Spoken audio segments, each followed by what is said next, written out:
രണ്ട് kind of മെന്നിസവും ഫെമിനിസവും ഇവിടെ ഉണ്ട്. ലോലത്തി കൈൻഡ് ഓഫ് ഫെമിനിസം ഉണ്ട്. ആണുങ്ങളാണ് എല്ലാത്തിൻ്റെയും പ്രശ്നം. ആണുങ്ങൾ നന്നായി കഴിഞ്ഞാൽ നമ്മൾ നന്നാവും. ആണുങ്ങൾ കാരണമാണ് ഞങ്ങൾക്ക് പ്രശ്നം ഉണ്ടാകുന്നത്. മെന്നിസം എന്ന് പറയുന്ന ഒരു സംഗതിയിലെ പ്രശ്നം എന്താണെന്ന് വെച്ച് കഴിഞ്ഞാൽ പെണ്ണുങ്ങൾ കാരണമാണ് പ്രശ്നം. ഞങ്ങൾ സ്വതവേ ഡീസൻ്റ് ആയിട്ടുള്ള ആളുകളാണ്. അവർക്ക് കുറച്ച് ജെൻഡർ ബയാസ്ഡ് ആയിട്ടുള്ള ലോസിൻ്റെ സംരക്ഷണമുണ്ട്. അതേപോലെ തന്നെ അവർക്ക് ഫെമിനിസ്റ്റ് സംഘടനകളുണ്ട്. ഞങ്ങൾക്ക് ആരുമില്ല. രാഹുൽ ഈശ്വർ, മറ്റേ വട്ടിയൂർക്കാവ് വട്ടൻ എന്നിവരടങ്ങിയ ലോലൻ മെന്നിസം, KR മീരയെ പോലുള്ള ആളുകളുടെ ലോലത്തി ഫെമിനിസം എന്നിവയുടെയൊക്കെ ഒരു അടിസ്ഥാന പ്രശ്നം എന്താണെന്ന് വെച്ച് കഴിഞ്ഞാൽ സ്ത്രീ പുരുഷ സംബന്ധിയായിട്ടുള്ള എന്തെങ്കിലും ക്രൈം വന്നു കഴിഞ്ഞാൽ ഇവരങ്ങോട്ടും ഇങ്ങോട്ടും പഴിയാരും. നമ്മുടെ ഇവിടെയുള്ള ഒരു വലിയ കൂട്ടം ആളുകൾക്ക്, ഈ തലമുറയിലെ ആളുകൾക്ക് ഒരു അബദ്ധ ചിന്താഗതിയുണ്ട്. തൻ്റെ ഇണ, തനിക്ക് എവിടെ നിന്നോ എപ്പോഴോ കിട്ടിയ ഒരു ഇണ, അവരിലാണ് ജീവിതം മൊത്തം. ഒരു പെണ്ണ് തന്നെ ഒഴിവാക്കി കഴിഞ്ഞാൽ, അല്ലെങ്കിൽ തന്നോട് ഇഷ്ടമില്ല, ബന്ധത്തിൽ നിന്ന് പിന്മാറുകയാണെന്ന് പറഞ്ഞു കഴിഞ്ഞാൽ തനിക്ക് മുന്നോട്ടേക്ക് ഒരു ജീവിതമില്ല എന്ന് ചിന്തിക്കുന്ന കുറേയധികം ലോലന്മാർ. ഒരു ചേട്ടായി അല്ലെങ്കിൽ ഒരു ചേട്ടൻ, ആ ചേട്ടൻ എന്നോട് നോ പറഞ്ഞു കഴിഞ്ഞാൽ എനിക്ക് മുന്നോട്ടേക്ക് ഒരു ജീവിതമില്ല എന്നും പറഞ്ഞ് ആ ചേട്ടായിട്ട് ഇടിയും തല്ലുമൊക്കെ വാങ്ങി അവരോട് ട്രോമാ ബോണ്ടിൽ ഏർപ്പെടുന്ന കുറേയധികം സ്ത്രീകൾ. അതുകൊണ്ട് തന്നെ പ്രയോറിറ്റീസിനകത്ത് മരണം വരെയുള്ള സമയത്തെ സന്തോഷകരമായിട്ടുള്ള ജീവിതം എന്നുള്ളൊരു കാര്യം ആഡ് ചെയ്യുക. അതിനകത്ത് ആരൊക്കെ ഉണ്ടേലും ഇല്ലേലും നമ്മൾ സന്തോഷമായിട്ട് ജീവിക്കാൻ പറ്റുന്ന രീതിയിലേക്ക് പ്രിപ്പയർഡ് ആവുക. വിഷമങ്ങൾ അതിൻ്റെ കൂടെ ഉണ്ടാവും. നല്ല രസമല്ലേ ലവ് ഫെയിലറൊക്കെ ഉണ്ടായിക്കഴിഞ്ഞാൽ ഒരു കാരണമായില്ലേ ഇടയ്ക്ക് ഡാർക്ക് അടിക്കാൻ വേണ്ടി. എല്ലാ പ്രിയപ്പെട്ട പ്രേക്ഷകർക്ക് നമസ്കാരം. ഈ ആഴ്ചത്തെ ഏറ്റവും പ്രധാനപ്പെട്ട സോഷ്യൽ മീഡിയ ചർച്ചാ വിഷയത്തെക്കുറിച്ചിട്ടാണ്. KR മീരയുടെ ഒന്ന് രണ്ട് പ്രതികരണങ്ങൾ സോഷ്യൽ മീഡിയയിൽ വലിയ വാദപ്രതിവാദങ്ങൾക്ക് ഇടമുണ്ടാക്കി കൊടുത്തിരിക്കുകയാണ്. സാധാരണയായി ഏതെങ്കിലുമൊക്കെ മാധ്യമങ്ങൾ വഴി ജനങ്ങളുമായിട്ട് സംബന്ധിക്കുന്ന ആളുകൾക്ക് ഒന്ന് രണ്ട് പ്രശ്നങ്ങളൊക്കെ നേരിടേണ്ടി വരാറുണ്ട്. ഇപ്പോൾ അച്ചടിച്ച ഒരു മാധ്യമത്തിലാണ് നിങ്ങൾ നിങ്ങളുടെ കാര്യങ്ങൾ കമ്മ്യൂണിക്കേറ്റ് ചെയ്യുന്നത് എന്നുണ്ടെങ്കിൽ അവിടെ വെല്ലുവിളിയായി വരുന്ന ഒരു സംഗതിയാണ് അച്ചടി പിശക്. അച്ചടി പിശാച് എന്നൊക്കെ ചില ആളുകൾ സരസമായി പറയാറുണ്ട്. ചിലപ്പോൾ അതൊരു പിശാചിന്റെ ബലം ചെയ്യുന്നത് കൊണ്ടായിരിക്കാം. മീനിങ് മാറിപ്പോയി കഴിഞ്ഞാൽ എല്ലാം കഴിഞ്ഞില്ലേ. പിന്നീടുള്ള ഒരു സംഗതിയാണ് ദൃശ്യമാധ്യമത്തിൽ അല്ലെങ്കിൽ ശബ്ദം കൊണ്ട് നമ്മൾ ആളുകളോട് കമ്മ്യൂണിക്കേറ്റ് ചെയ്യുന്ന മാധ്യമത്തിൽ വരുന്ന ഒരു സംഗതിയാണ് നാക്കുപിഴ. എനിക്ക് വന്നിട്ടുണ്ട്. അതും വലിയ റിസ്ക് ഉള്ള ഒരു സംഗതിയാണ്. പറയുന്ന കാര്യം ചിലപ്പോൾ ആളുകൾക്ക് പ്രോപ്പറായിട്ട് അങ്ങോട്ട് കിട്ടില്ല. ഈ നാക്കുപിഴയും എഴുത്ത് പിശകും ഒരേ സമയത്ത് അനുഭവിക്കേണ്ടി വന്ന ഒരു വ്യക്തിയാണ് എഴുത്തുകാരി KR മീര. അദ്ദേഹം കഴിഞ്ഞ ദിവസം ഫേസ്ബുക്കിൽ ഒരു പോസ്റ്റ് ഇട്ടു. കോൺഗ്രസ് ഗാന്ധിജിയെ മറക്കുന്നു എന്നുള്ള വാദങ്ങളൊക്കെ കാലങ്ങളായിട്ട് ആളുകൾ തുടർന്നുകൊണ്ടിരിക്കുന്നതാണ്. എന്നാൽ കഴിഞ്ഞ കുറേ നാളുകളായിട്ട് ആ ഒരു വാദങ്ങൾ ആളുകൾ ഉന്നയിക്കാറില്ല. കാരണം വീണ്ടും ഗാന്ധിയിലേക്ക് അഭയം പ്രാപിക്കേണ്ട ഒരു അവസ്ഥയിലേക്ക് കോൺഗ്രസ് വരികയും അതിൻ്റെ ചില സൂചനകൾ നമുക്ക് കഴിഞ്ഞ ലോക്സഭാ ഇലക്ഷനിലൊക്കെ കിട്ടുകയും ചെയ്തു. പൂർണ്ണ അർത്ഥത്തിൽ അതൊരു വാദമായിട്ട് ഉന്നയിക്കാൻ പറ്റുമോ എന്നുള്ളതൊന്നും എനിക്കറിയില്ല. എൻ്റെ ഒരു എളിയ കാഴ്ചപ്പാടിൽ ഞാനങ്ങ് പറഞ്ഞതാണ്. KR മീര ഇട്ട പോസ്റ്റ് ഇതാണ്. തുടച്ചു നീക്കാൻ കോൺഗ്രസ്സുകാർ 1075 കൊല്ലമായി ശ്രമിക്കുന്നു. പിന്നെയാണ് ഹിന്ദു മഹാസഭ. ഗോഡ്സെ ആദരിച്ച് ഹിന്ദു മഹാസഭ എന്ന ന്യൂസ് കട്ടിംഗ് ഇട്ടിട്ട് KR മീര പറഞ്ഞ കാര്യങ്ങളാണ്. ബെന്യാമിൻ ഈ ഒരു കാര്യത്തിൽ വലിയ വിമർശനങ്ങൾ ഉന്നയിച്ചു. പിന്നെ വലിയൊരു വാക്പോര് അവിടെ ഉണ്ടായി. അപ്പോൾ അത്തരത്തിലുള്ള കാര്യങ്ങളൊന്നും ഒരു വലിയ മജോറിറ്റി ആളുകൾ ശ്രദ്ധിച്ചില്ല എന്ന് എനിക്ക് തോന്നുന്നു. ഫേസ്ബുക്കിലാണ് ഇത് കാര്യമായിട്ട് തന്നെ അരങ്ങേറിയത്. പക്ഷേ ഏറ്റവും കൂടുതൽ ആളുകൾ, യുവജനത ഒന്നാകെ തന്നെ, അല്ലെങ്കിൽ ടീനേജേഴ്സ് കാര്യമായി തന്നെ ശ്രദ്ധിച്ചത് KR മീര കഴിഞ്ഞ ദിവസം ഒരു വേദിയിൽ നടത്തിയ പരാമർശത്തിലാണ്. ഒരേ സമയം എഴുത്തുപിഴയും നാക്കുപിഴയും വന്നാൽ എന്ത് ചെയ്യും? KR മീര വേദിയിൽ പറഞ്ഞ കാര്യം അത് വളരെ സീരിയസ് ആയിട്ട് ചർച്ച ചെയ്യേണ്ടതാണ്. അതിലേക്കാണ് നമ്മൾ ഇന്ന് പോകുന്നത്. കുട്ടികളോട് എനിക്ക് പറയാനുള്ളത് അതാണ്. നിങ്ങളൊരു കാരണവശാലും സതി അനുഷ്ഠിക്കരുത്. സതി അനുഷ്ഠിക്കാൻ വേണ്ടിയുള്ള ഒരു സംഗതി ഒരിക്കലും ഇല്ല. ചില സമയത്തൊക്കെ ചില കഷായമൊക്കെ കൊടുക്കേണ്ടി വന്നാൽ പോലും ഞാൻ കരുതുന്നത് എന്താണെന്ന് വെച്ചാൽ, ഒരു സ്ത്രീക്ക് ഒരു ബന്ധത്തിൽ നിന്ന് ഇറങ്ങിപ്പോകാനുള്ളൊരു സ്വാതന്ത്ര്യം ഇല്ലാതായാൽ ചിലപ്പോൾ അവൾ കുറ്റവാളിയായി തീരും. ആ കുറ്റകൃത്യത്തിലേക്ക് അവളെ നയിക്കാതിരിക്കുക എന്നുള്ളത് ഈ പറഞ്ഞ എല്ലാം തികഞ്ഞ കാമുകൻ്റെ കടമയും കർത്തവ്യവുമാണ്. ആ കർത്തവ്യം ചെയ്യാതിരിക്കുമ്പോഴാണ് പ്രശ്നം. വേദിയിൽ സംസാരിക്കുന്ന സമയത്ത് കാര്യമായിട്ടുള്ള തയ്യാറെടുപ്പുകളില്ലാതെ വന്നു കഴിഞ്ഞാൽ ചില കാര്യങ്ങൾ അവതരിപ്പിക്കുന്ന സമയത്ത് നാക്കുപിഴകൾ ഉണ്ടാവും എന്നുള്ളത് സ്വാഭാവികമാണ്. വളരെ നിർദോഷമായിട്ട് നമുക്കിതിനെ നോക്കിക്കാണാനായിട്ട് സാധിക്കത്തില്ല. നിങ്ങളിൽ പല ആളുകളും വളരെ ഡീസൻ്റായിട്ട് എന്നോട് പെരുമാറിക്കഴിഞ്ഞാൽ ഞാനൊരു ക്രൈം ചെയ്യില്ല എന്ന് ഞാൻ നിങ്ങളോട് പറഞ്ഞു കഴിഞ്ഞാൽ നിങ്ങൾ അംഗീകരിക്കൂ? ഇല്ല. ഒരു ക്രൈം എപ്പോഴാണ് നടക്കുന്നത്? ഒരു ക്രൈം ഒരാൾ എപ്പോഴാണ് കമ്മിറ്റ് ചെയ്യുന്നത്? ചില സാഹചര്യങ്ങളിൽ അദ്ദേഹത്തിൻ്റെ ഉള്ളിലുള്ള ക്രിമിനൽ മെൻറ്റാലിറ്റി പുറത്തേക്ക് വരികയും അദ്ദേഹത്തിൻ്റെ പ്രോബ്ലത്തെ സോൾവ് ചെയ്യാനായിട്ട് അദ്ദേഹം ഒരു ക്രൈമിനെ ആശ്രയിക്കുകയും ചെയ്യുന്ന സമയത്താണ്. നമ്മളിൽ പല ആളുകളുടെ ഉള്ളിലും ചില ക്രിമിനൽ മെൻറ്റാലിറ്റിയൊക്കെ ഉണ്ടായിരിക്കാം. നമ്മുടെ ആ ഒരു ക്രിമിനൽ മെൻറ്റാലിറ്റി, നമ്മളുടെ ചില കാര്യങ്ങൾ സോൾവ് ചെയ്യാൻ വേണ്ടി നമ്മൾ ആ ഒരു ക്രിമിനൽ മെൻറ്റാലിറ്റി പുറത്തെടുക്കാത്തത് എന്തുകൊണ്ടാണ്? വേണമെന്നുണ്ടെങ്കിൽ നമ്മുടെ ധാർമ്മിക മൂല്യങ്ങൾ കൊണ്ടാണ് എന്ന് പറയാം. നമ്മുടെ പൗരബോധം കൊണ്ടാണ് എന്ന് പറയാം. സൊസൈറ്റിയിൽ നമ്മൾ ഇടപെട്ട, കുടുംബത്തിൽ നിന്ന് നമ്മൾ ആർജിച്ച ആ ഒരു സാമൂഹ്യ ബോധം കൊണ്ടാണ് എന്ന് പറയാം. പല കാരണങ്ങൾ കൊണ്ടാണ്. ക്രിമിനൽ മെൻറ്റാലിറ്റി ഏതൊരു സാഹചര്യത്തിലും ഉയർന്നു വരില്ല എന്നുള്ളതാണ് ഇവിടെയുള്ള ഒരു മജോറിറ്റിയുടെ, അല്ലെങ്കിൽ ഈ നിയമങ്ങളൊക്കെ ഉള്ള ഒരു രാജ്യത്തെ ഒരു മജോറിറ്റിയുടെ പ്രത്യേകത. ചില സാഹചര്യങ്ങളിൽ ഈ ക്രൈംസിൻ്റെ എണ്ണത്തിൽ ഏറ്റക്കുറച്ചിലുകൾ ഉണ്ടാവാം. അപ്പോൾ സീരിയസ് ആയിട്ട് നമ്മൾ അതിനെക്കുറിച്ച് പഠിക്കേണ്ടതുണ്ട്. ഈ കഴിഞ്ഞ കുറച്ച് നാളുകളായിട്ട് നമ്മൾ ഏറ്റവും കൂടുതൽ കാണുന്നത് റിലേഷൻഷിപ്പുകളുമായി ബന്ധപ്പെട്ട ക്രൈംസ് ആണ്. സംശയരോഗികളായിട്ടുള്ള കുറേയധികം ബെഡക്ക് ചെക്കന്മാരുണ്ട്. അതേപോലെ തന്നെ ബന്ധത്തിൽ നിന്ന് ഒഴിവാകാൻ വേണ്ടി തൻ്റെ കാമുകന് വിഷം കൊടുത്ത് കൊന്ന ഗ്രീഷ്മയുണ്ട്. നമ്മുടെ സമൂഹത്തിൻ്റെ ഒരു പൊതു നിലപാടനുസരിച്ച് അതിൽ എത്രത്തോളം അഭിമാനം കൊള്ളണ്ട എന്നൊക്കെ ഉള്ളത് നിങ്ങൾ ഓരോരുത്തരുടെയും ചോയ്സാണ്. പൊതു നിലപാടനുസരിച്ച് ഗ്രീഷ്മ ബന്ധത്തിൽ നിന്ന് ഒഴിവാകാൻ വേണ്ടി തൻ്റെ കാമുകന് വിഷം കൊടുത്ത് കൊന്ന ആ ഒരു ക്രൂര നടപടി ഒരു ത്രാസിൻ്റെ ഒരു സൈഡിൽ വെക്കുകയാണെന്നുണ്ടെങ്കിൽ അത് നിലത്ത് മുട്ടും. ഇപ്പുറത്തെ സൈഡിൽ 500 ആണുങ്ങൾ 500 പെണ്ണുങ്ങളെ ഏത് വിധേന കൊന്ന ആ ഒരു കേസ് വെച്ച് നോക്കുകയാണെന്നുണ്ടെങ്കിലും അതാണ് നമ്മുടെ സമൂഹത്തിൻ്റെ പൊതുവായിട്ടുള്ള ഒരു നിലപാട്. പക്ഷേ എല്ലാ ക്രൈമും ക്രൂരമായിട്ട് കൺസിഡർ ചെയ്യപ്പെടേണ്ടതാണ്. ഇവിടെ ഗ്രീഷ്മയെന്നോ ഇപ്പുറത്ത് വേറെ ആരെങ്കിലും ഒന്നോ ഉള്ള ഒരു വേർതിരിവില്ല. ക്രൈമാണ്. ഒരാൾ മറ്റൊരാളെ കൊന്നു, അയാളുടെ ഇൻറ്റൻഷൻ, അതേപോലെ തന്നെ ആ ഒരു ആക്റ്റും, അതിനാണ് ഏറ്റവും കൂടുതൽ പ്രാധാന്യം. എന്നാൽ നമ്മൾ 2 തട്ടിൽ വെച്ചിട്ടാണ് ചർച്ച ചെയ്യുന്നത്. ഈ 7 ദിവസങ്ങൾക്കിടയിൽ 2-3 സ്ത്രീകൾ കൊല്ലപ്പെട്ടിട്ടുണ്ട്. ഒരാൾ ആത്മഹത്യ ചെയ്തിട്ടുണ്ട്, ഭർത്തൃ വീട്ടിലെ പ്രശ്നങ്ങൾ കാരണം ഒരാൾ ആത്മഹത്യ ചെയ്തിട്ടുണ്ട്. ഒരാൾ ക്രൂരമായിട്ടുള്ള മർദ്ദനത്തിനിരയായി മരണപ്പെട്ടിട്ടുണ്ട്. കാമുകൻ മർദ്ദിച്ച്, സംശയരോഗിയായിട്ടുള്ള കാമുകൻ മർദ്ദിച്ച് ഇല്ലാണ്ടാക്കി കളഞ്ഞു. പോക്സോ അതിജീവിത എന്നുള്ളതാണ് മാധ്യമങ്ങൾ പറയുന്നത്. അവിടെ പ്രതിയാക്കപ്പെട്ട വ്യക്തിക്കെതിരെ കൊലക്കുറ്റം ചുമത്തിയിട്ടില്ല എന്നുള്ളതും അറിയാൻ കഴിഞ്ഞു. നമ്മൾ ആ ഒരു വാർത്തകൾ ചർച്ച ചെയ്യുന്നില്ല. എനിക്ക് തോന്നുന്നു ആ ഒരു വാർത്തകൾ വന്ന സമയത്ത് അതിൻ്റെ കമൻറ്റ് ബോക്സിൽ ആ ഒരു പെൺകുട്ടി മരിക്കപ്പെടേണ്ടവളായിരുന്നു എന്നുള്ള കമൻറ്റുകളായിരുന്നു കൂടുതലായി ഉണ്ടായിരുന്നത്. സ്വഭാവ ദൂഷ്യമല്ലേ കൊലപാതക കാരണം എന്നൊക്കെ ആളുകൾ ചോദിക്കുന്നു. ഈ ഒരു കാര്യങ്ങൾ ഒരു ആമുഖമായിട്ട് ഞാൻ പറഞ്ഞു എന്നുള്ളതേ ഉള്ളൂ. അത്യാവശ്യം കോമൺ സെൻസ് വെച്ചിട്ട് കാര്യങ്ങളെ അനലൈസ് ചെയ്യുന്ന സമയത്ത് നമ്മൾ ഇതൊക്കെ മനസ്സിൽ വെക്കേണ്ടതുണ്ട്. ഈ ക്രൈം വരുന്ന സമയത്ത്, റിലേഷൻഷിപ്പ് റിലേറ്റഡ് ആയിട്ടുള്ള ക്രൈം വരുന്ന സമയത്ത് ഈ ജെൻഡർ വെച്ചിട്ട് നമുക്ക് എപ്പോഴും എല്ലാ കാര്യങ്ങളെയും നോക്കിക്കാണാനായിട്ട് സാധിക്കത്തില്ല. 2 കൈൻഡ് ഓഫ് മെന്നിസവും ഫെമിനിസവും ഇവിടെ ഉണ്ട്. ലോലത്തി കൈൻഡ് ഓഫ് ഫെമിനിസം ഉണ്ട്. ആണുങ്ങളാണ് എല്ലാത്തിൻ്റെയും പ്രശ്നം. ആണുങ്ങൾ നന്നായി കഴിഞ്ഞാൽ നമ്മൾ നന്നാവും. ആണുങ്ങൾ കാരണമാണ് ഞങ്ങൾക്ക് പ്രശ്നം ഉണ്ടാകുന്നത്. മെന്നിസം എന്ന് പറയുന്ന ഒരു സംഗതിയിലെ പ്രശ്നം എന്താണെന്ന് വെച്ച് കഴിഞ്ഞാൽ പെണ്ണുങ്ങൾ കാരണമാണ് പ്രശ്നം. ഞങ്ങൾ സ്വതവേ ഡീസൻ്റ് ആയിട്ടുള്ള ആളുകളാണ്. അവർക്ക് കുറച്ച് ജെൻഡർ ബയാസ്ഡ് ആയിട്ടുള്ള ലോസിൻ്റെ സംരക്ഷണമുണ്ട്. അതേപോലെ തന്നെ അവർക്ക് ഫെമിനിസ്റ്റ് സംഘടനകളുണ്ട്. ഞങ്ങൾക്ക് ആരുമില്ല. രാഹുൽ ഈശ്വർ, മറ്റേ വട്ടിയൂർക്കാവ് വട്ടൻ എന്നിവരടങ്ങിയ ലോലൻ മെന്നിസം, KR മീരയെ പോലുള്ള ആളുകളുടെ ലോലത്തി ഫെമിനിസം എന്നിവയുടെയൊക്കെ ഒരു അടിസ്ഥാന പ്രശ്നം എന്താണെന്ന് വെച്ച് കഴിഞ്ഞാൽ സ്ത്രീ പുരുഷ സംബന്ധിയായിട്ടുള്ള എന്തെങ്കിലും ക്രൈം വന്നു കഴിഞ്ഞാൽ ഇവർ അങ്ങോട്ടും ഇങ്ങോട്ടും പഴിയാരും. നിങ്ങൾ നന്നായി കഴിഞ്ഞാൽ ഇത് സംഭവിക്കത്തുണ്ടായിരുന്നില്ല. നിങ്ങൾ ഇങ്ങനെ ആയതുകൊണ്ടാണ് ഈ പ്രശ്നം ഉണ്ടായത്. ഇത് വല്ലതുമാണോ ഇതിൻ്റെ അടിസ്ഥാന പ്രശ്നം? ഇതിൻ്റെയൊക്കെ അടിസ്ഥാനപരമായിട്ടുള്ള പ്രശ്നം എന്ന് പറയുന്നത് ആളുകൾക്ക് ബന്ധങ്ങളെ കൈകാര്യം ചെയ്യാൻ അറിയില്ല എന്നുള്ളതാണ്. ഒരു ക്രൈം എപ്പോഴാണ് ഉണ്ടാവുന്നത്? ഒരു വ്യക്തി എടുക്കുന്ന ഒരു തീരുമാനത്തിൽ നിന്നാണ് ഒരു ക്രൈം ഉണ്ടാവുന്നത്. ആ ഒരു വ്യക്തി ആ ഒരു ക്രൈമിലേക്ക് നയിച്ച കാരണം എന്ന് പറയുന്നത് ആ ഒരു വ്യക്തിയുടെ ചിന്താഗതിയാണ്. ആ ഒരു ചിന്താഗതി സമൂഹം മൊത്തമായിട്ട് തന്നെ ചിന്തിച്ച് മാറ്റേണ്ടതാണ്. KR മീരയുടെ ആ ഒരു വീഡിയോയുടെ താഴെ ഒത്തിരിയധികം ആണുങ്ങൾ കിടന്ന് കരഞ്ഞ് പരാക്രമം കാണിക്കുന്നത് കണ്ടു. എന്തിനാണ് ആ ഒരു പക്വത കുറഞ്ഞ പ്രതികരണത്തോട് ഇത്രയധികം വൈകാരിക വിക്ഷോഭം കാണിക്കുന്നത്? അതിനൊക്കെ അതിൻ്റെ വഴിക്ക് വിടാനുള്ള കേസേ ഉള്ളൂ. ആ ഒരു കാര്യത്തിലാണ് സ്ത്രീകളുടെ ചില പ്രവർത്തനങ്ങളൊന്ന് കാണണം. എത്ര സ്ത്രീകൾ ഒരാഴ്ച മരിക്കുന്നു?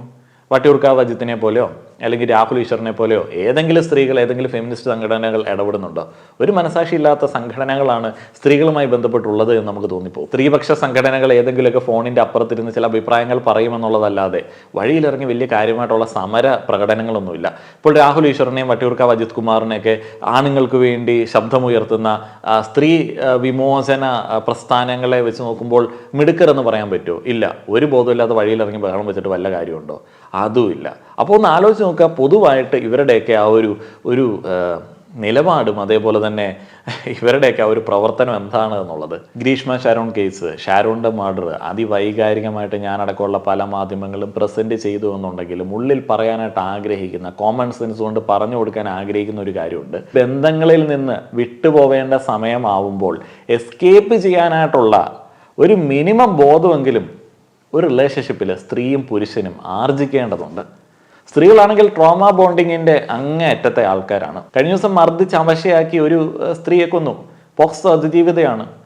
100 പ്രശ്നങ്ങളിൽ കൂടെ കടന്നു വന്ന ഒരാളാണ് വീണ്ടും മർദ്ദനത്തിനിരയായിട്ട് മരണപ്പെട്ടത്. അമ്മയുമായിട്ട് അകലത്തിലായിരുന്നു പെൺകുട്ടി എന്നറിയാൻ കഴിഞ്ഞു.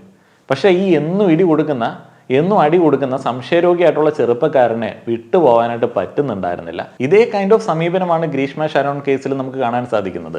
ഇവിടെ ഒരുത്തൻ ആണായിരുന്നതുകൊണ്ട് തല്ലിക്കൊന്നു, അപ്പുറത്തൊരു പെണ്ണായിരുന്നതുകൊണ്ട് ഫിസിക്കലി അവനെ ഫൈറ്റ് ചെയ്ത് ഇടിച്ചു കൊല്ലാനായിട്ടുള്ള സെറ്റപ്പ് ഇല്ലാത്തതുകൊണ്ട് വിഷം കൊടുത്തു വന്നു. ഈ രണ്ടിടത്തും ജീവൻ നഷ്ടപ്പെട്ട ആളുകൾക്ക് ബന്ധത്തിൽ നിന്ന് പക്വതയോടെ പിന്മാറാനായിട്ടുള്ള സാഹചര്യം ഉണ്ടായിരുന്നു എന്നുണ്ടെങ്കിൽ അവരുടെ കുടുംബത്തിന് ആ നഷ്ടം സഹിക്കേണ്ടി വരില്ലായിരുന്നു. സ്ത്രീകൾ പിന്മാറാൻ നോക്കിക്കഴിഞ്ഞാൽ ശരിയാണ്, ചെറിയ റിസ്ക് ഒക്കെ ഉണ്ട്. ഒരു കേസ് കൊടുക്കാമെന്ന് വെച്ചാലും ചെറിയ റിസ്ക് ഒക്കെ ഉണ്ട്. ഈ സൈക്കോ കില്ലറുകളായിട്ടുള്ള സംശയ രോഗികളായിട്ടുള്ള ഒരു കോൺഫിഡൻസും ഇല്ലാത്ത ഒന്നിനും കൊള്ളാത്തവന്മാർ ചിലപ്പം ആ ഒരു സ്ത്രീകളെ കൊന്നിട്ട് ജയിലിലേക്ക് പോകാനായിട്ട് റെഡിയാണ്. മുന്നോട്ടേക്കുള്ള ഒരു ജീവിതത്തെക്കുറിച്ച് ചിന്തിക്കുന്നില്ല. അത്ര ലോലന്മാരാണ്. ആ ഒരു ലോലന്മാർക്ക് വേണ്ടി മെന്നിസം പറഞ്ഞിട്ട് ഒരു കാര്യമില്ല. അതേപോലെ ട്രോമ ബോണ്ടിങ്ങിൽ പെട്ട് കിടക്കുന്ന സ്ത്രീകൾക്ക് വേണ്ടി ഈ ആണുങ്ങളെ നന്നാക്കിയാലും പ്രത്യേകിച്ച് കാര്യമൊന്നുമില്ല. അപ്പോൾ ഇവിടെ നമുക്ക് അനാവശ്യമായിട്ടുള്ള ചില ചർച്ചകൾ ഒഴിവാക്കാം എന്നുള്ളതാണ് എനിക്ക് തോന്നുന്നത്. നമ്മുടെ ഇവിടെയുള്ള ഒരു വലിയ കൂട്ടം ആളുകൾക്ക്, ഈ തലമുറയിലെ ആളുകൾക്ക് ഒരു അബദ്ധ ചിന്താഗതിയുണ്ട്. തൻ്റെ ഇണ, തനിക്ക് എവിടെ നിന്നോ എപ്പോഴോ കിട്ടിയ ഒരു ഇണ, അവരിലാണ് ജീവിതം മൊത്തം. ഒരു പെണ്ണ് തന്നെ ഒഴിവാക്കി കഴിഞ്ഞാൽ, അല്ലെങ്കിൽ തന്നോട് ഇഷ്ടമില്ല, ബന്ധത്തിൽ നിന്ന് പിന്മാറുകയാണെന്ന് പറഞ്ഞു കഴിഞ്ഞാൽ തനിക്ക് മുന്നോട്ടേക്ക് ഒരു ജീവിതമില്ല എന്ന് ചിന്തിക്കുന്ന കുറേയധികം ലോലന്മാർ. ഒരു ചേട്ടായി അല്ലെങ്കിൽ ഒരു ചേട്ടൻ, ആ ചേട്ടൻ എന്നോട് നോ പറഞ്ഞു കഴിഞ്ഞാൽ എനിക്ക് മുന്നോട്ടേക്ക് ഒരു ജീവിതമില്ല എന്നും പറഞ്ഞ് ആ ചേട്ടായിട്ട് ഇടിയും തല്ലുമൊക്കെ വാങ്ങി അവരോട് ട്രോമാ ബോണ്ടിൽ ഏർപ്പെടുന്ന കുറേയധികം സ്ത്രീകൾ. ഇവരെ നമ്മൾ എങ്ങനെയാണ് എംപവർ ചെയ്യുക? അവരുടെ വ്യക്തിത്വം എന്ന് പറയുന്ന കാര്യത്തിന് കൂടുതൽ പ്രാധാന്യം കൊടുക്കുന്ന രീതിയിലേക്ക് കാര്യങ്ങൾ പറഞ്ഞ് പഠിപ്പിക്കുക എന്നുള്ളതേ ഉള്ളൂ. ഇപ്പം നിങ്ങൾക്ക് മുന്നോട്ടേക്ക് ശോഭനമായിട്ടുള്ള ഒരു ഭാവി ഉണ്ട് എന്നുള്ള ഉറപ്പുണ്ട് എന്നുണ്ടെങ്കിൽ ഇതുപോലുള്ള പല ബോണ്ടിലും നിങ്ങൾ പെട്ട് കിടക്കുമോ? ഇല്ല. നിങ്ങൾക്ക് വേറെ ഏതെങ്കിലും പ്രയോറിറ്റികൾ ഉണ്ട് എന്നുണ്ടെങ്കിൽ നിങ്ങൾ ഇതുപോലുള്ള റിലേഷൻഷിപ്പുമായി ബന്ധപ്പെട്ട കടുങ്കൈകൾക്ക് മുതിരുമോ? ഇത് വേറെ ഒരു പ്രയോറിറ്റികളും ഇല്ല. ഉണ്ണികളെ ഉണ്ടാക്കാൻ വേണ്ടിയുള്ള കാര്യങ്ങൾ ചെയ്യുക, ഉറങ്ങുക എന്നുള്ളതല്ലാതെ പ്രത്യേകിച്ച് ഈ തലമുറയിലെ ആളുകൾക്ക് ഒരു കാര്യവും ചിന്തിക്കാനില്ല എന്ന് തെളിയിക്കുന്ന സംഭവങ്ങളാണ് ഈ പ്രണയവുമായി ബന്ധപ്പെട്ടും വിവാഹവുമായി ബന്ധപ്പെട്ടും ജീവിതം അവസാനിപ്പിച്ച് ജയിലിലേക്ക് പോവുകയും ചെയ്യുന്ന സാഹചര്യങ്ങൾ. ഒരു തരിമ്പ് പോലും കോൺഫിഡൻസ് ഇല്ലാതെ ഏതെങ്കിലും സിനിമയിൽ നിന്ന് ഇൻസ്പയർഡ് ആയിട്ടുള്ള ഒരു ക്യാരക്ടറുമായി, ആ ഒരു ക്യാരക്ടറിൻ്റെ പേരുമായി നടക്കുന്ന ഇഷ്ടംപോലെ ആൺകുട്ടികളെ നമുക്ക് സമൂഹത്തിൽ കാണാനായിട്ട് സാധിക്കും. ഒരു കുട്ടിയെ ബുള്ളി ചെയ്ത് ഏതെങ്കിലുമൊക്കെ സിനിമാ ഡയലോഗുകൾ കടമെടുത്ത് അവനെ കളിയാക്കി കൊന്നു കളയാനായിട്ട് ശ്രമിക്കുന്ന ആളുകൾക്കും എന്ത് ഐഡൻറ്റിറ്റിയാണുള്ളത്? കഴിഞ്ഞ ദിവസം നമ്മൾ ആ ഒരു കേസിൽ കണ്ടതാണ്. ആ പിള്ളേരുടെ ചാറ്റ് എന്നൊക്കെ പറയുന്നത് പണ്ട് GTA Vice Cityക്കകത്തൊക്കെ നമ്മൾ കേട്ടുകൊണ്ടിരുന്ന പദപ്രയോഗങ്ങൾ അടങ്ങിയ ഒരു ചാറ്റാണ്. എത്രയോ കാലം മുമ്പ് കേട്ട സാധനമാണ് ഇപ്പോഴും അവരെടുത്ത് റീപ്രൊഡ്യൂസ് ചെയ്യുന്നത്. കഴിഞ്ഞ ദിവസം അധ്യാപകനെ ഭീഷണിപ്പെടുത്തിയ പയ്യൻ പറഞ്ഞത് പുറത്തിറങ്ങുമ്പോൾ തീർത്ത് കളയും എന്നുള്ളതാണ്. എനിക്കാണെങ്കിൽ അത് കേട്ടിട്ട് ബോറടിച്ച്. എത്ര കാലമായിട്ട് ഈ മാസ് ബോയ്സ് പറയുന്ന ഡയലോഗാണ്. നമ്മുടെയൊക്കെ അപ്പന്മാരുടെ കാലത്തുള്ള സിനിമകളിലെ ഡയലോഗുകളാണ് പുറത്തിറങ്ങുമ്പോൾ തീർത്ത് കളയും എന്നൊക്കെ ഉള്ളത്. അതേപോലെ തന്നെ കത്തിക്കുത്ത്, ചോര പരിപാടി എല്ലാം ഇൻസ്പയർഡാണ്. സ്വന്തമായിട്ട് ഒരു വ്യക്തിത്വം ഇല്ലാത്തൊരു വലിയ കൂട്ടം ആൺകുട്ടികളുണ്ട്. അപ്പോൾ അതിനിടയിലാണ് ഒരാൾ മരിക്കുന്നത്, വിഷം കൊടുത്ത് കാമുകി കൊല്ലുന്നത്. അതവർക്ക് വലിയ പ്രശ്നമായി. അത് പറഞ്ഞ് നമ്മളൊക്കെ പലപ്പോഴും വീഡിയോ അതിവൈകാരികമായിട്ട് പ്രസൻറ്റ് ചെയ്തതിൻ്റെ ഒരു റീസൺ എന്ന് പറയുന്നത് ഈ വൈകാരിക വിക്ഷോഭം കാണാൻ വയ്യാത്തതുകൊണ്ടാണ്. അത് അവരെ അഫക്റ്റ് ചെയ്തു. എന്നാൽ അതിൻ്റെ സൈഡിൽ കൂടെ കുറേ അമ്മമാർ സംശയരോഗവും മൂത്ത് ഈ ഡൗറി കിട്ടിയില്ല എന്നും പറഞ്ഞ് പെണ്ണുങ്ങളെ കൊല്ലുന്നൊന്നും ഇവന്മാർ കാണത്തില്ല. ഇണയെ തേടുന്ന കാര്യത്തിലും ഇണ ചേരുന്ന കാര്യത്തിലും മനുഷ്യനോളം കോംപ്ലിക്കേറ്റഡ് ആയിട്ട് കാര്യങ്ങൾ നോക്കിക്കാണുന്ന ജീവികളില്ല എന്ന് എനിക്ക് തോന്നുന്നു. അത് പ്രാദേശികമായിട്ട് വലിയ കോംപ്ലിക്കേഷൻസ് ആണ്. കുറച്ചും കൂടെയൊക്കെ ബന്ധങ്ങളിൽ നിന്ന് പിന്മാറാനായിട്ടും മറ്റൊരു ബന്ധങ്ങളിലേക്ക് പോകാനായിട്ടും ഒക്കെ സ്കാൻഡിനേവിയൻ കൺട്രികളിലെ ആളുകൾക്ക് പറ്റുന്നുണ്ട്. നമുക്കത് പറ്റണില്ല. നമ്മളൊന്നെങ്കിൽ കൊന്നിട്ട് പോകും, അല്ലെങ്കിൽ നമ്മൾ ലോകത്ത് നിന്ന് തന്നെ പോകും. ഇതുകൊണ്ട് എന്ത് ഗുണമാണ് ഉണ്ടാകുന്നത് എന്നുള്ളത് അറിയത്തില്ല. ഇപ്പോഴത്തെ പല പുരുഷന്മാരും ഈ ഇണയെ ആകർഷിക്കാൻ വേണ്ടി പല നമ്പറുകൾ ഇറക്കുന്നുണ്ട്. സിഗ്മ മെയിൽ പരിപാടികളൊക്കെ ആയിട്ട് നടക്കുന്ന ആളുകളെ കാണുന്ന സമയത്ത്, അതൊക്കെ ഇങ്ങനെ ആക്ട് ചെയ്ത് നടക്കുന്ന ആളുകളെ കാണുന്ന സമയത്ത് നമ്മൾ വിചാരിച്ചു പോകും, ഇനിയിപ്പോൾ ഇവൻ വല്ല ഗേ വല്ലതും ആണോ? സ്ത്രീകളെ അടിപ്പിക്കത്തേ ഇല്ല, അവരെ അട്രാക്ട് ചെയ്യാൻ വേണ്ടി അവരെ അടിപ്പിക്കത്തേ ഇല്ല. മനുഷ്യന് സ്വാഭാവികമായിട്ടും സെക്ഷൽ ഓറിയൻറ്റേഷൻ അനുസരിച്ചിട്ടുള്ള ജെൻഡറിനോട് കുറച്ച് അട്രാക്ഷനൊക്കെ തോന്നും, കുറച്ച് സഹാനുഭൂതിയൊക്കെ തോന്നും, അതേപോലെ തന്നെ ഒരു പ്രണയമൊക്കെ തോന്നും. അവിടെ ഈ സിനിമകളിൽ നിന്ന് കടമെടുത്ത മാസ സാധനം എടുത്ത് അടിച്ചിട്ട് വല്ല കാര്യമുണ്ടോ? സ്വാഭാവികമായിട്ടുള്ള ആ ഒരു പ്രക്രിയകളെ വലിയ രീതിയിൽ കോംപ്ലിക്കേറ്റഡ് ആക്കാൻ വേണ്ടിയാണ് ഈ മാസ സാധനം എടുത്ത് അടിച്ചിരുന്നത്. എന്നിട്ട് ഇങ്ങനെ വലിയ മാസമായിട്ട് ഇങ്ങനെ നടന്ന് ആരും എന്നെ നോക്കണ്ട, ഞാൻ സിഗ്മയാണ് ആൽഫയാണെന്നൊക്കെ പറഞ്ഞ് നടന്നിട്ട് ആരും തിരിഞ്ഞു നോക്കാത്ത സമയത്ത് കടുത്ത ഫ്രസ്ട്രേഷനും. ഞാനൊരു കമൻറ്റ് കാണിക്കാം. കടുത്ത ഫ്രസ്ട്രേഷൻ. ബിഗ് ബോസിലെ താരമായിട്ടുള്ള ഒരു യുവതി അവരവരുടെ ലൈഫ് എൻജോയ് ചെയ്യുന്ന സമയത്ത് അതിൻ്റെ താഴെ പൊട്ടി ഒലിക്കുന്ന ഒരു കമൻറ്റ്, അവൻ്റെ ആ ഒരു കമൻറ്റ് കാണുന്ന സമയത്ത് തന്നെ നമുക്കറിയത്തില്ലേ, ഇണ ചേരാൻ പറ്റാത്തതിൻ്റെ കടുത്ത ഫ്രസ്ട്രേഷനാണ്, നടക്കണില്ല, അതിൻ്റെ ഫ്രസ്ട്രേഷനാണ്. എങ്ങനെ നടക്കും? കാര്യങ്ങൾ സ്വാഭാവികമായിട്ട് നോക്കി കാണാനായിട്ട് പഠിക്കുക.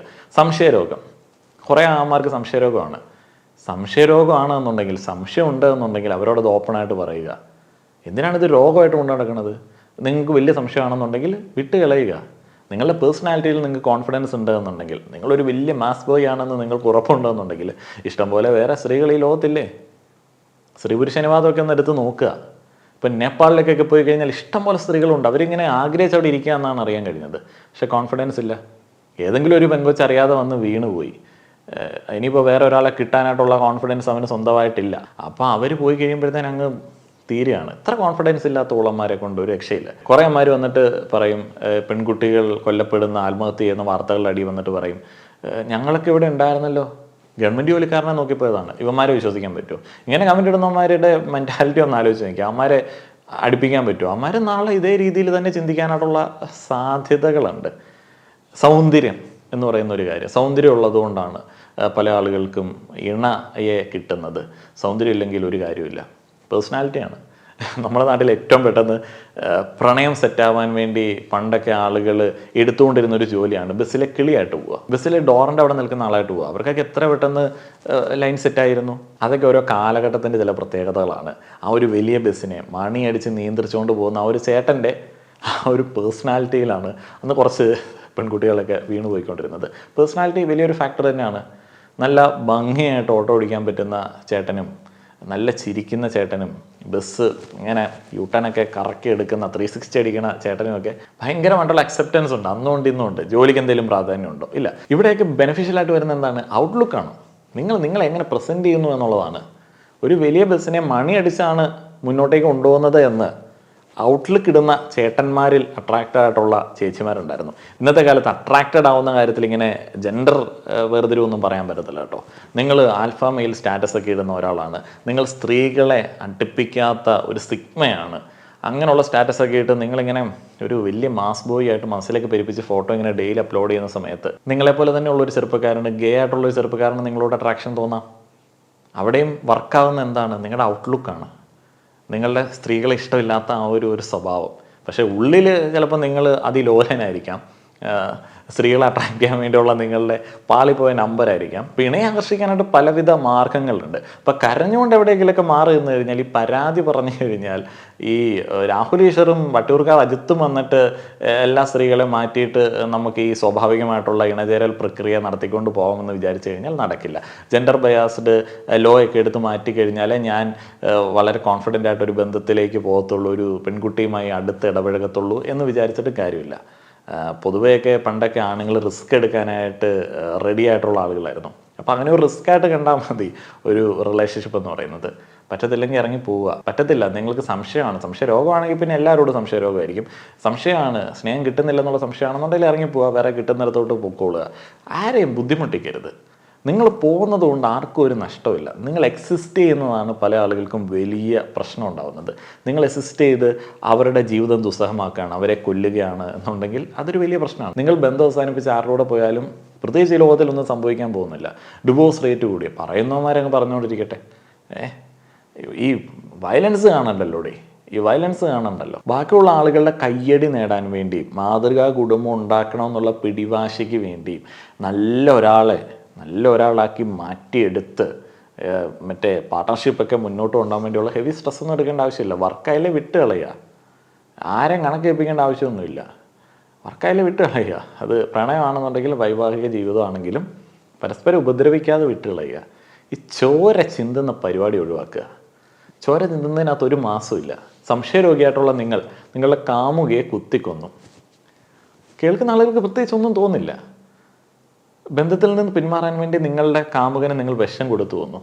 ആളുകൾക്ക് കുറച്ച് നാൾ ആഘോഷിക്കാൻ വേണ്ടിയുള്ള വാർത്തകളാവും. നമുക്ക് ഒരു 10 വീഡിയോ എങ്കിലും അതുമായി ബന്ധപ്പെട്ട് കിട്ടിയിട്ടുണ്ട്.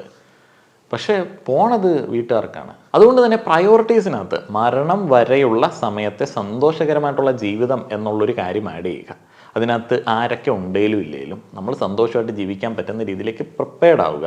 വിഷമങ്ങൾ അതിൻ്റെ കൂടെ ഉണ്ടാവും.